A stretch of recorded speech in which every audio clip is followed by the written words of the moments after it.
পশ্চিমবঙ্গের এক ছোট্ট গ্রাম, ঘন শাল আর সেগুন গাছে ঘেরা। গ্রামের পাশেই ছিল এক পুরনো বন, যার নাম ছিল কালো শাল বন। সন্ধ্যা নামলেই কেউ ওই বনে যেত না, কারণ সবাই বলতো সেখানে থাকে এক বনভূত। গ্রামেরই এক সাহসী ছেলে রাহুল, সেই সব ভূতের গল্প বিশ্বাস করত না। একদিন বন্ধুদের সামনে দম্ভ করে বলল, আমি আজ রাতে ওই বনে যাব, দেখি ভূত কোথায় থাকে।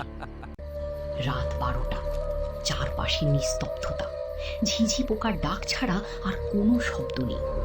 হাতে একটা টর্চ নিয়ে রাহুল ঢুকে পড়ল কালো শাল বনে।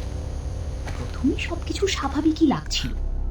হঠাৎ আমাকে দেখছো? ঝোপের আড়াল থেকে যেন কেউ ফিস ফিস করে বলল, ফিরে যা।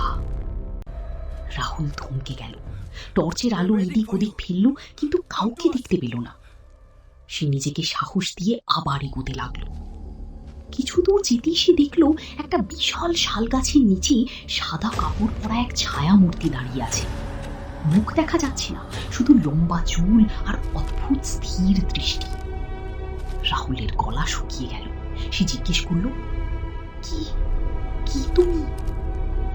মূর্তিটা ধীরে ধীরে মাথা তুলল আর ভয়ঙ্কর এক কণ্ঠে বলল, এই বন আমার, যারা আসে তারা আর ফিরে যায় না। হঠাৎ চারপাশের বাতাস ঠান্ডা হয়ে গেল, গাছের ডালগুলো নিজেরাই নড়তে লাগলো, টর্চের আলো নিভে গেল। রাহুল দৌড়তে শুরু করল, কিন্তু যতই দৌড়ায় ততই মনে হচ্ছিল সে একই জায়গায় ঘুরছে। শেষে সে জ্ঞান হারায়। পরদিন সকালে গ্রামের লোকেরা তাকে বনের ধারে অচেতন অবস্থায় পায়।